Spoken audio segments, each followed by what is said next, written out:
Embracing the transformative potentials of artificial intelligence (AI) is paramount in Nigeria's journey towards modernization. By integrating AI technologies into various sectors such as healthcare, agriculture, and finance, the country enhances efficiency, optimizes resource allocation, and improves service delivery. Investing in AI research and development nurtures a vibrant ecosystem of AI talent and expertise, positioning Nigeria as a global leader in AI innovation and entrepreneurship. In Nigeria, the convergence of digital transformation, youth empowerment, sustainable job creation, and the adoption of artificial intelligence presents a profound opportunity to propel the nation towards socio-economic prosperity. While government has taken a step in the right direction to achieve this, Nigeria needs to navigate the challenges to unlock the immense potential for growth and development by strategically harnessing these pillars. How prepared is Nigeria for the adoption of AI, and how can it be used for digital transformation and job creation for the teeming youths? That will be our focus on Policy Focus today. Thank you for joining us. I am Lydia Odije Ochi.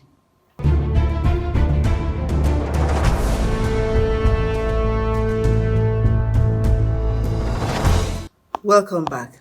Before we go on, let's take our news update.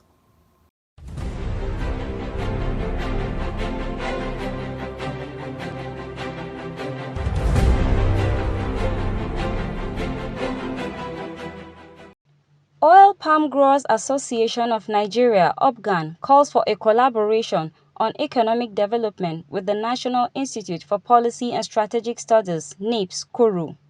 The proposal was forwarded during a courtesy call on the Director General (NIPSS), Professor Ayo Omotayo at the institute. While reading the proposal, the chairman, OPGAN, and former Chief Judge of Plateau State, Honorable Justice Pius D. Damulak said, OPGAN, with a membership of over 584 palm growers cutting across various professions, is in charge of growing, production, and marketing of oil palm in Nigeria. We belong to an association of oil palm growers. We grow and we grow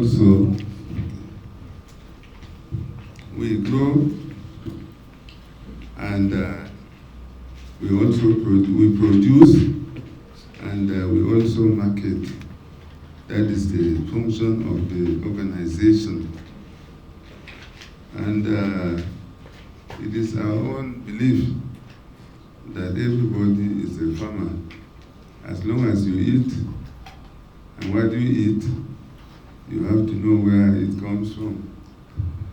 It might also surprise you to know that we are palm oil growers, and palm oil, I believe, it is a crop that everybody, well, it is, more or less, it's a product of our own feeding. He also stated that Nigeria was formerly the highest palm oil producing country in the 60s before the discovery of crude oil, but now ranks 5th in the world. He said the partnership stands as an alternative source of income to staff and retirees and for the diversification of the economy following the gradual decrease in crude oil production. Palm oil, thrives in every part of Nigeria, but particularly in the southern states, the southeast, the southwest, and then north central, mostly also north central.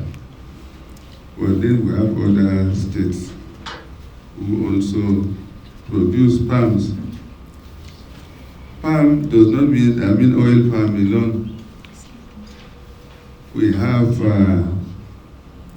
dead palms in the northern parts of the country and in several other, states in the north. And our products are being sold. When you talk of oil, we have crude oil, then you have, the natural one, which is, palm oil. And I must say that palm oil is now becoming very popular. While delivering his speech, the DG said he believes in the campaign for the mass production of oil palm in Nigeria and expressed his readiness to support the association in achieving their goal. I believe in your campaign, and I've asked that the man in charge of our cooperative comes here. It is something that I've been trying to encourage my cooperative to invest money in what would bring money down the line. And that is why I asked that they ask him to come, that this is also an opportunity for investment for our members. When the time comes for retirement, I often see that people are afraid. They're asking for contracts. Now ask me, with 4,200 palm trees standing, I started planting in 2019, so my palm trees are already fruiting. If they ask me to retire, I'm going back. Now palm oil in Lagos is doing 34,000 naira per tree. So if I have 34,000 naira multiplied by 4,200, why should I be afraid to retire? How much of the 150, 160 million will I spend all by myself? But we've been telling people that we can spread this word, and I'm so very excited, sir. Vaku Ambi, reporting for NIPSS Policy TV.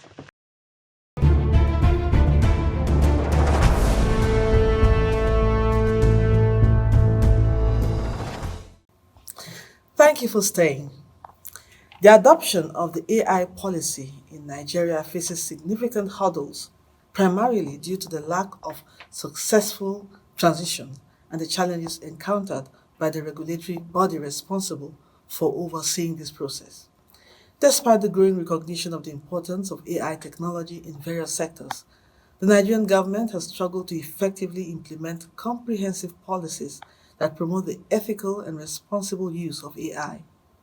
One of the key challenges lies in the absence of a coordinated strategy for integrating AI into existing frameworks and developing new regulations to govern its use.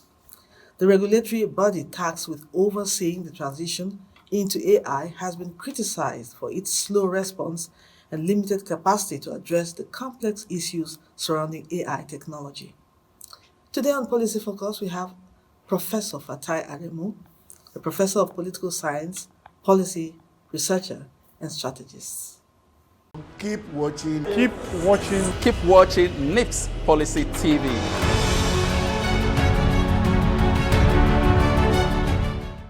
It's new, it's fresh, it's all about policies and strategies. Watch out for NIPSS Policy TV programs on NTA News 24. Tune in on Mondays, Tuesdays, Fridays, and Saturdays, 11 a.m. to 12 p.m.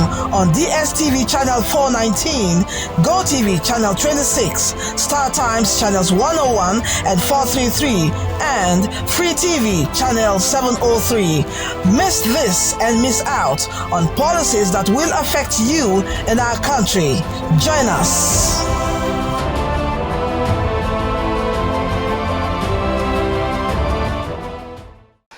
Hello and thanks for joining us. Today on the program, we have Professor Fatai Aremu, who is a professor of political science. Sir, it's good to have you on the program. Well, thank you very much for having me. What are some strategies that can be implemented to provide access to digital skills and training for young Nigerians? When it comes to the digital ecosystem, a lot of it is actually taking place outside of the purview of government and of the public institutions. A lot of this is happening at the individual and to some extent at the private level.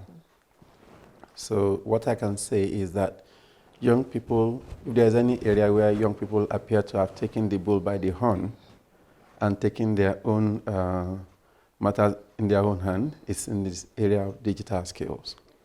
So even without the presence of robust mechanisms to enable them access the skills, they are still doing it anyhow. And the young people are very active in the digital space. They have many of the digital companies, tech companies, are founded and run by young people with or without support from either public institutions. So they are making headway. So when it comes to now expanding the circumference of those with the skills, I think that's where government comes in, and that's where issues of policies come in, issues of governance come in. Because now we have a critical mass of young people who are very sophisticated in digital technologies, but how do we expand that circumference? How do we make sure that there is this transfer of skills from one peer-to-peer transfer of skills? This way we have to put a lot of thinking into it. So how can access to technology infrastructure be improved to bridge the digital divide and empower more people?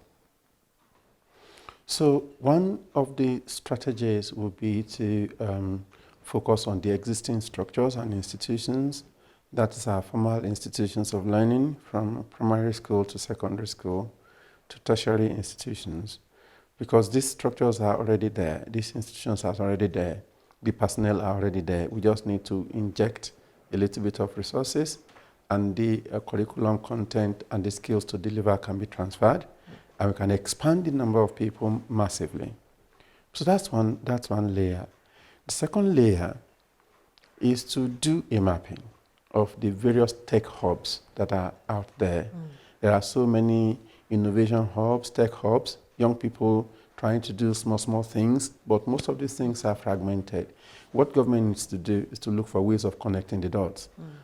In addition to mapping these vibrant technology hubs, we now have to see, okay, how do we leverage them? How do we connect them? How do we make sure that they collectively expand their own base and power so that they can reach more people that need the skills and don't have the skills yet, particularly girls, young girls and women who seem to be not fully integrated into the ecosystem because of pre-existing social norms.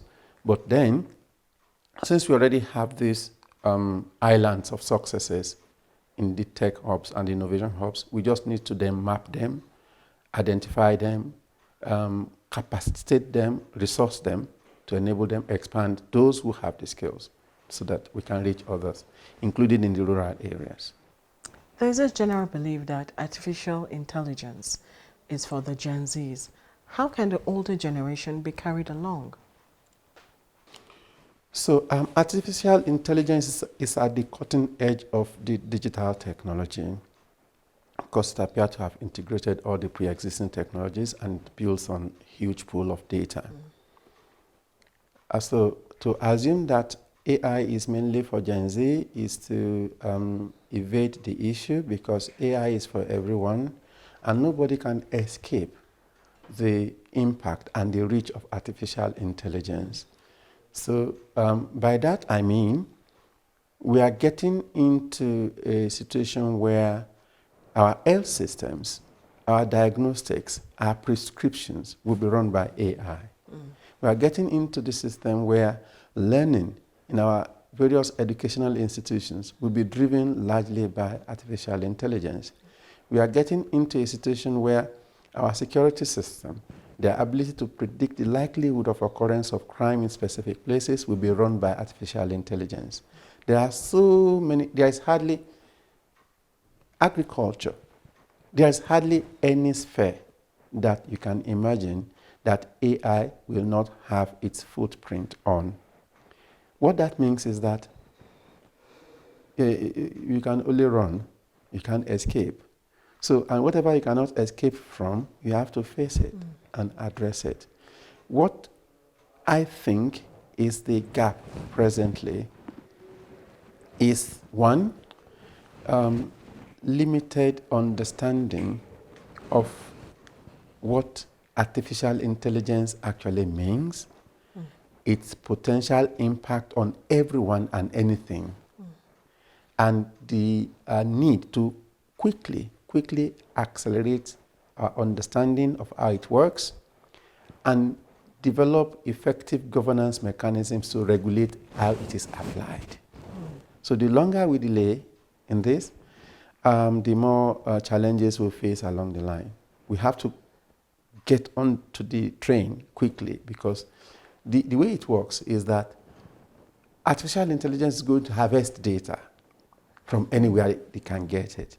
So, but once you seize the narrative, you can use your own data, and Africa and Nigeria, because of our huge population, we are supposed to be a huge driver in the deployment of artificial intelligence, because if we don't do it, data from other areas will be fed into artificial intelligence. By the time we start using it, the kind of learning that the technology we have acquired will not be based on the data that is derived from our own context. And that will be a huge challenge. So you say AI is something that everybody must come on, but we have people who are not on board with artificial intelligence or anything like that. What do you have to say about that? Yeah, the bias will always be there. For every new technology, there will always be those that will be late adopters. Okay. There are those who resist it. I was reading about when radio technology came on board, and there was a narrative that was constructed around radio as being evil, and that the chances are that when you listen to radio for too long, you are going to lose your eardrum. And it's so many things. I also read about when motor car, was first invented. They had to tie, because when they invested it, there was no brake, and it was just moving endlessly and killing people. So they had to tie it to a tree to say, this devil that has been produced is going to kill everybody. So everybody kept on running away from it. There's hardly any technology that comes on board that people will not find, and they will fabricate narratives around it to make sure that people... So the bottom line is that once technology comes on board, if you avoid it, you're avoiding it at your own peril. If you jump on it and adapt it to your own use, I think we'll all be better for it. Do you think that Nigeria is ready to delve into this world of digital technology and artificial intelligence? This is a very important question.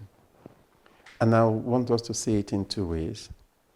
As I mentioned earlier, at the individual level, and to some extent at the civic level, I would say maybe non-governmental level, the level of readiness is very high.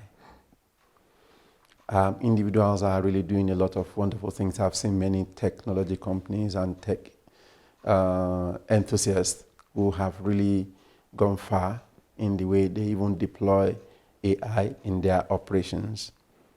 And there are so many civil society organizations and business enterprises, and most of these fintech companies and all this, they are deploying, banks are deploying AI. When you ask questions, when you send any message, you get instant response. In fact, when you request for anything, you get it. They have been using artificial intelligence. I can't even imagine any bank right now that is not into that game. But at the public level, at the general level, at the governance level, so there is a lot of catching up, which is not unique to Nigeria. I think European countries they have been very upfront about it, and at the level of European Union, they have been doing a lot of things, trying to pass some legislations to be able to regulate. So, but for us in Nigeria, I think we are still trying to get into that game. One of the major issues right now is the fragmentation of the mandate around a digital ecosystem generally, but in particular artificial intelligence. Where is the locus of authority? Who is in charge? Where is the governance hub that is supposed to monitor, track, and regulate, particularly potential ethical infractions that are very, very likely with the deployment of artificial intelligence. So in terms of readiness, I would say maybe at the individual level, at the civic level, probably we are, and we are moving very fast. With that, people are really moving. People are not stopping. And I think at the private sector level, many organizations are also trying to catch up, and they are doing very well in that regard. But when it comes to the governance system and the institutional mechanisms to regulate this, yeah, there's still a lot of ground to cover in terms of readiness. What do you think are the potential challenges that needs to be addressed in order to effectively promote digital economy, youth empowerment, and sustainable job creation in Nigeria? Point of departure should be, what is a job? What is a job? And is our understanding of job the same as it used to be? Recent literature shows that the nature of job is changing, and is changing very rapidly. Even the International Labour Organization has been having a lot of conversation around what employment or what job actually means. Now, these days,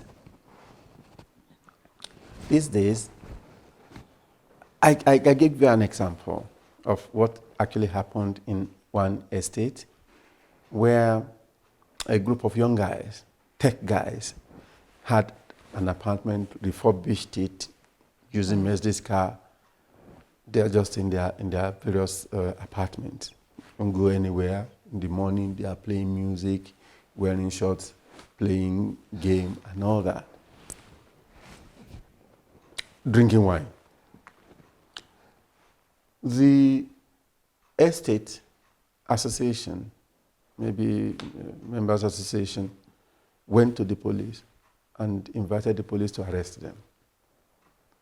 They told the police that we have a group of young guys in our estate now. They don't go anywhere. They are not working. They are not doing anything. And they are riding big cars. They are always living large. They must be criminals. They got to the police. They were investigated. And lo and behold, they were into legit activities. Some of them are social media influencers. Some of them are content creators. Some of them are skit makers. Some of them are into cryptocurrency. So the idea that somebody who has a job is that person who wakes up in the morning, goes to the office, come back at 5 or 6 in the evening looking tired. Yes, I'm back from work. It's changing. People can be anywhere. They can be at their comfort zones, and they are still working and contributing something of value to the economy. So when it comes to job creation, the question we need to ask is first, what is a job? What is the nature of job that we are talking about? Are we talking about the outmoded conception of what a job actually means, or we are looking into this new kind of jobs? And that's where we will realize that even right now, participation in the digital economy has already created a lot of jobs. Just that we don't have the mechanism to track and document them. We don't really know how many people are into all these digital businesses. I mean, if you tell an old person, they ask someone that, what kind of job are you doing? And he says, I'm a social media influencer. I'm sure they will laugh and say, what does that mean? So the nature of job has really changed. And for us to really understand the potential impact of digital economy on youth empowerment and sustainable job creation, we first need to change our mindset about what a job actually is and how the nature of job has changed over time. By so doing, first, we'll be able to know how far we are. Maybe we have even gone further than we think. Maybe we are still steeped in the old approach of thinking that, oh, youth don't have jobs, whereas they do. We just don't know. So the take-off point would be to change our mindset and to try to learn and understand how the nature of job has changed over time. And that way we'll be able to deploy the power of digital technology to further accelerate sustainable job creation for teeming Nigerian youth. Do you think we need an international collaboration to have a major breakthrough in the digital space? Definitely. Definitely, because digital space doesn't recognize borders. And it is very important because, again, without international collaboration, government will collapse. When businesses are operating, government must be able to tax them. They must be able to generate revenue to run efficiently. But you can only tax what you can say. You can only tax what you know. All existing tax laws and tax policies are based on businesses that have identifiable addresses. They will come to your address, serve you a letter. If you have defaulted, they will then invoke penalties on you.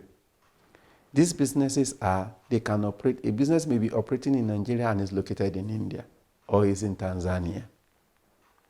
So because of the borderlessness of the way digital economy operates, international cooperation is very important so that A, government will be able to track effectively which businesses are operating where and they can tax effectively. B, they can collectively minimize the dangerous fallout of the application of because there will still be criminal elements that deploy it for terrorism funding and then illicit flow of resources. It is only with international collaboration that effective framework can be deployed to track this and reduce them and minimize them. Okay, sir. So what case study would you recommend for Nigeria to adopt to drive her progress along these lines? So there are not many cases because when it comes to this kind of issues, one size does not fit all. And I have to be honest with you. I think governments around the world are actually struggling. Those that have been a little bit proactive are the Europeans, and because they have European Union, that's a formidable platform, and they've really gone far in harmonizing their decision-making processes. So there are so many lessons that could be learned from the legal and institutional frameworks that have been put together by the European Union, most especially, not the individual countries, but the European Union as a regional body. So, and then African Union, ECOWAS, and all those regional bodies can follow the lead of the European Union in that. And then once those international and regional frameworks are well established and protocols are well established, then national policies can take a cue from those platforms. So in terms of case studies, there are so many of them, but unfortunately, okay, I give you an example. There was a very interesting case in Kenya recently where some people simply went into Kenya and they were grabbing facial data to be used for facial recognition and artificial intelligence. They were harvesting data, giving people, I think, very little amount of money just for them to have their faces scanned. It was scandalous because it was unethical, it was illegal, and it was a scandal. The good thing was that the Kenyan government was able to apprehend the people involved, and they are probably in jail by now because they were prosecuted. So that's a classic case. That's a classic case of, how regulation and governance could help to reduce the fallout. So there are so many cases of how these technologies have been applied and how they have been regulated and how some of them have been prosecuted. There are also some cases even in Europe too. So There are so many cases. I mean, not many of them in our own context, but there are those that can be grabbed from. Okay, sir, lastly, what is your advice to government to see how we can have a seamless process as we go into digital technology? So what I will say is first to address institutional fragmentation. In agriculture, you can have a fragmentation that is the federal government is doing something in agriculture, another state is doing another thing, other states doing another.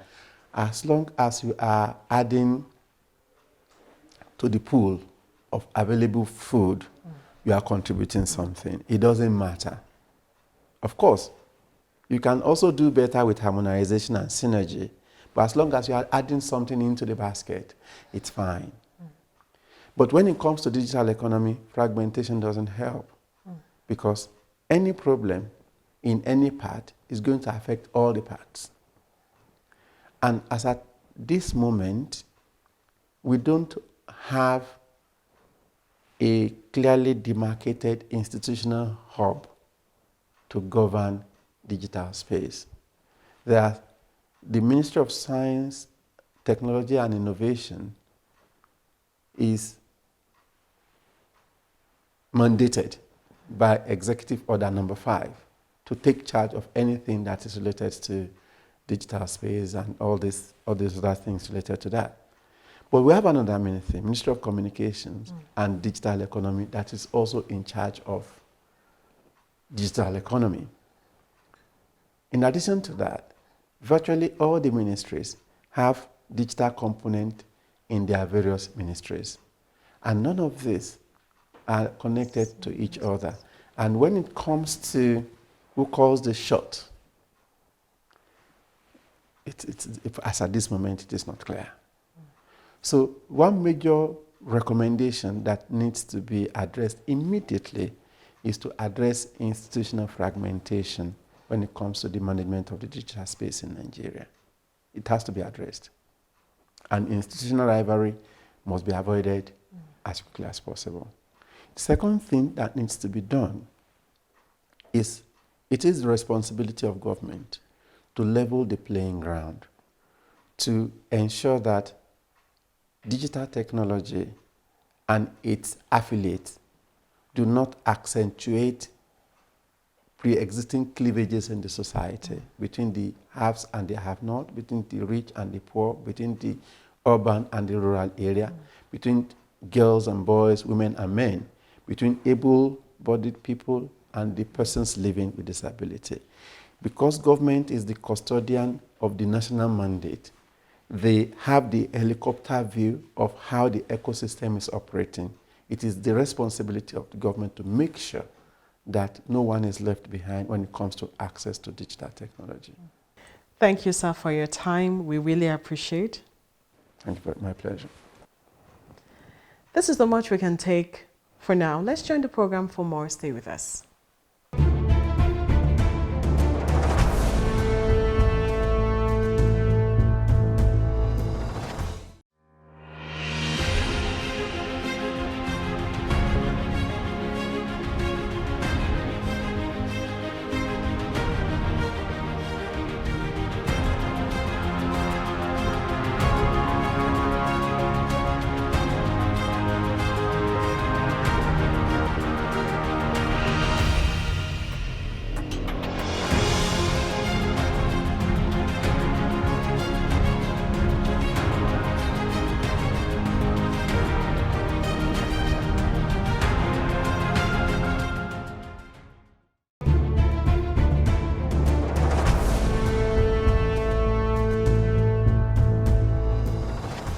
Keep watching. Keep watching. Keep watching NIPSS Policy TV.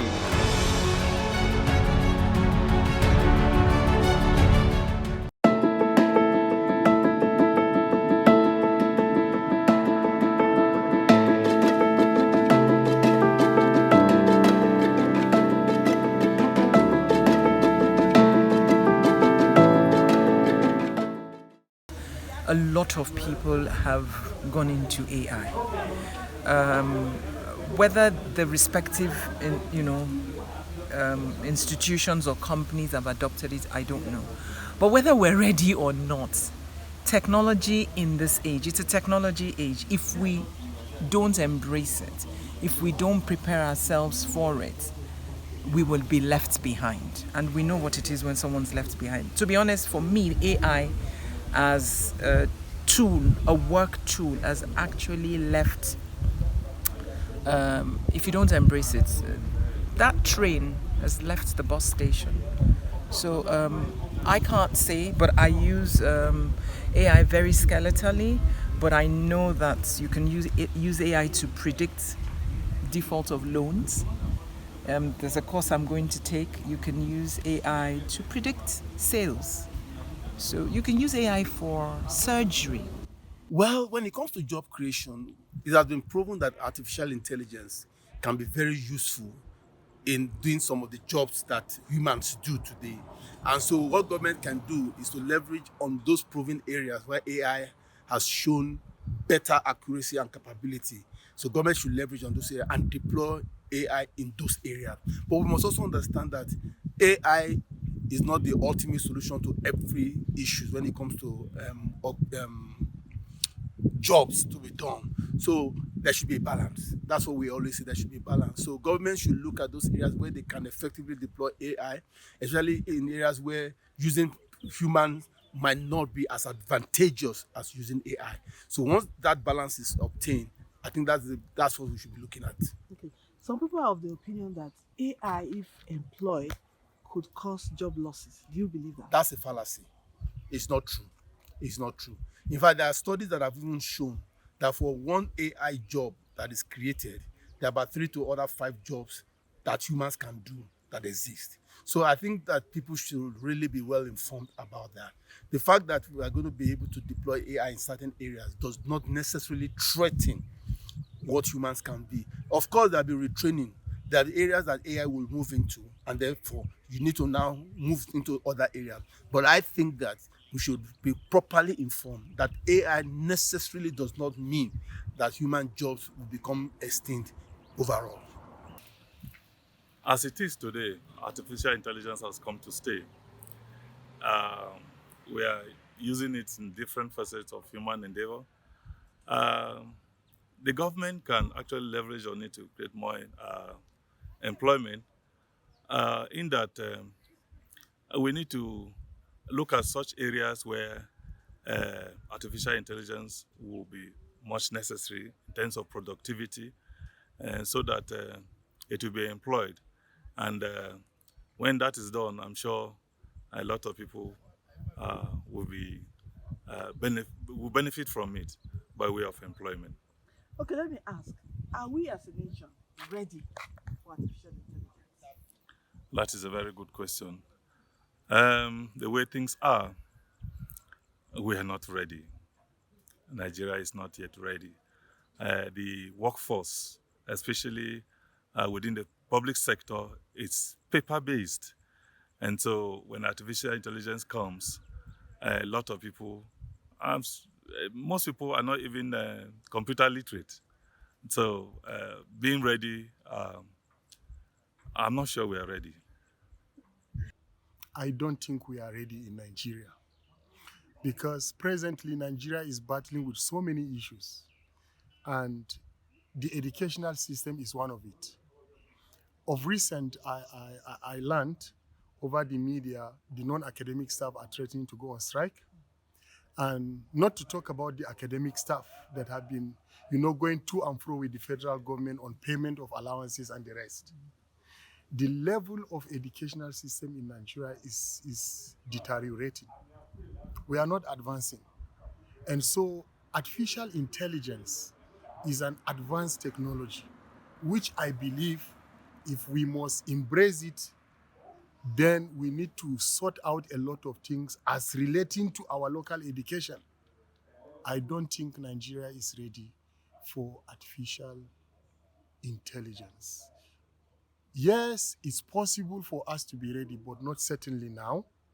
We need to put our house in order to be able to embrace artificial intelligence, because that is a very serious technology to embrace. And another thing we should also look at is, the issue of religion. We have so embraced religion in this country so much that we are even more holier than the Pope and the prophets.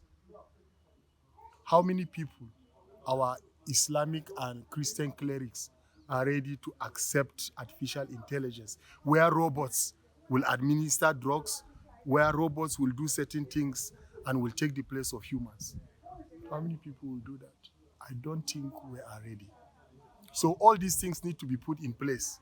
We need a lot of orientation for our people to be able to embrace it. Thank you very much. Thank you. No, I have seen over the years that we jump into technology without putting into consideration the backbone for it. AI has come to stay, globally, but you have to leverage it because it's going to have application in very wide areas, in education, in medicine, in communication, just name it, even in I mentioned medicine. So we need to leverage on it. The vast unenabling environment has caused young people towards channeling most of this knowledge, this brain, to negativity. So the government have a whole lot of role to play.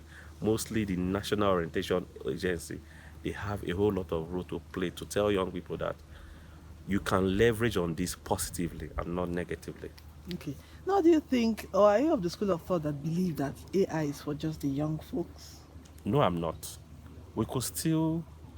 One thing I notice is we don't have patience to learn, patience for education, owing to the fact that people. I'll go back to the National Orientation Agency again. There is no orientation on the fact that what you don't know you cannot access, what you don't know you cannot become. So a lot of people shy away from getting knowledge. It's not for me. I don't believe knowledge is just reading, learning skills and all that. So even the older generation, they can subscribe to it. Mostly civil servants and all that, they can make use of AI, and things will be seamless, and our country will be working very well. Thank you very much, sir. You're welcome. I appreciate it.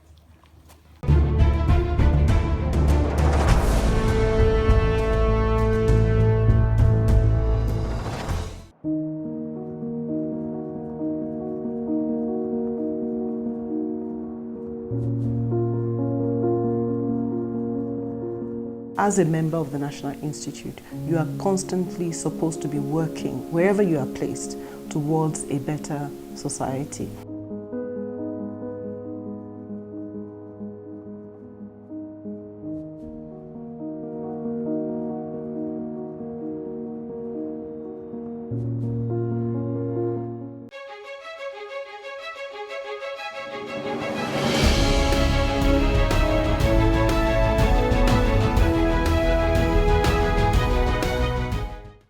Hello and thanks for joining us today on Alumni Chat. Our guest today is Brigadier General W.D. Nasir, MNI. Sir, it's good to have you on the program. Thank you very much. It's my pleasure. Can you tell us, what was your experience as a participant? I was a participant in the National Institute in 2017. Senior Executive Course 39, and I was in Study Group 2. It was a life-changing experience. It was something that turned my life around. That was the first time I came in contact with issues of policy formulation, policy implementation. That was the first time I started having complete basics on strategy and leadership. I met a lot of people also here. We made a lot of friends, lifelong friends. Since we are here, we are still friends. And it's really a rewarding experience.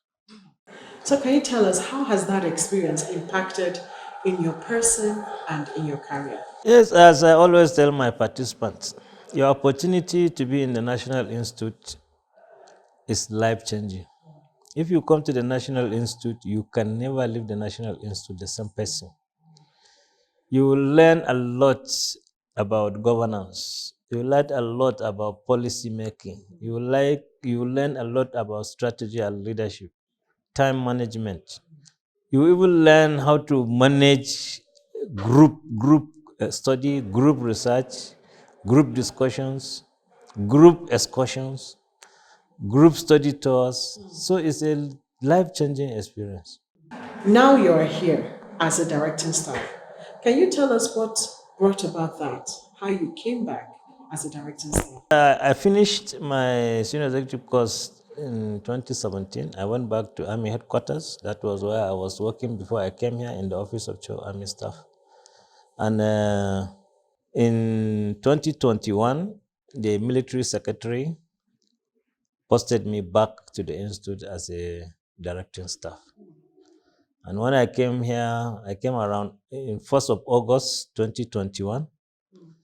I met that should be Sec 42 that have been very far in their studies. They were preparing to go for their African study tour, and I joined them immediately. And I was lucky, I was posted directly to my alma mater study group too. Wow. So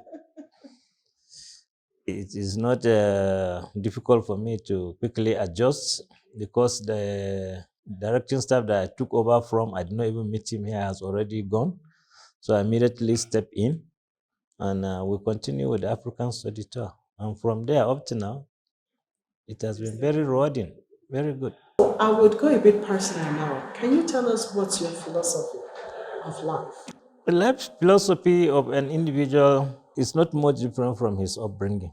Philosophy about hard work, philosophy about honesty, philosophy about community service, philosophy about group leadership is something that we have imbibed right from childhood, from my family. I come from a family of 22 children. Wow. Yeah, so, and I happen to be among the junior ones. So I have a lot of, and my father was almost 80 when I was born. So I'm always close to him. He's a Muslim from Katsina State. Alhaji Owadu Sema is a renowned figure. And right from that upbringing, we have adopted a policy of or philosophy of hard work, philosophy of honesty, philosophy of agreeing with each other, philosophy of meeting people that you have not seen before and you work with them together. And up to my primary school, in my primary school, we came from different backgrounds. There were a lot of Yorubas in my classroom. A lot of, in fact, I was trained by Indians. My primary 5 to 6, we had permanently Indian teachers.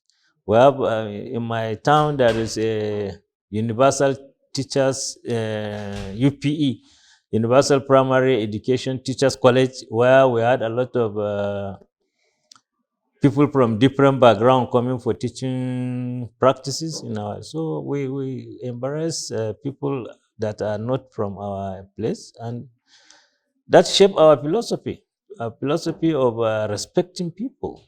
So, becoming a member of the National Institute, which is the MNI, and you are now a member of the Association of Alumnus of the National Institute, what is your take on the narrative that ANI is seen as an elitist group? ANI is a national association. It has branches from all the states of the federation. And ANI is meant to contribute to national development, to talk to policy, to look at solve problem, just like the motto of the National Institute, towards a better society. So ANI is a reflection of the society and thinking of how to better that society. Looking at ANI as elitist, maybe it's because of the entry requirement into the National Institute. You cannot be a member of National Institute if you are below 40. You cannot be accepted in a National Institute if you are not up to a director in the Federal Civil Service. You cannot be accepted unless if you are a permanent secretary in the State Civil Service. As a military person, you must be of the rank of a colonel to be in the National Institute. So that maybe high requirement may tend to make any members as elites of the society. And we always say it, that anybody that is opportune to come here to talk to national policy, we can consider him as an elite. But Ani is for service. Ani is for betterment of society. It's not of thinking of who you are or wearing the yellow badge. No, it's what you can offer the nation. And that is why you will see in most of their meetings, Ani will always bring national issues and discuss them, either in a form of a seminar, in form of a conference, or in a form of a talk to see how they can help make recommendation and implementation strategies for the government. That's very, very interesting. Now, can you tell us how impactful has Annie been to the Institute? What role do they play, aside just being members of the National Institute? What role do they play, and how impactful has it been to the Institute? Well, I have not been really too much into the like officials of Ani, but I know that Ani have a very strong liaison with the National Institute. Every year, Ani will come here and deliver lectures to new participants about Ani, its organization, its activities. And Ani also liaise with the National Institute on issues that are affecting the alma mater, that is the National Institute. And there was a time where even proposing that some members of ANI is supposed to be on the board of the National Institute so that ANI can always have a first-hand information about what is happening in the National Institute and see what areas that they can assist. And because of the widespread of ANI members all over the country and in almost all spheres of life, if there is anything National Institute wants, and if it goes through ANI, ANI will do its best to ensure that the Institute got what it wants. Or interesting ending to this chat. I want to thank you, sir, for giving us your time. I missed your tight schedule. We seriously appreciate you for that.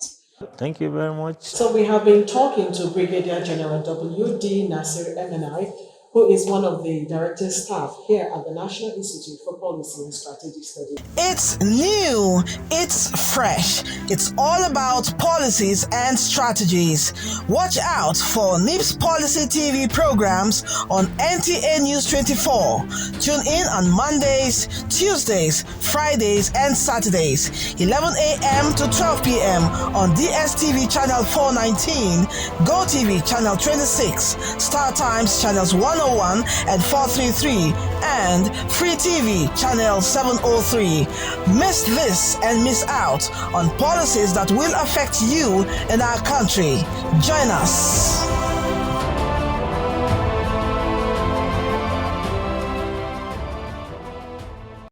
Keep watching. Keep watching. Keep watching NIPSS Policy TV.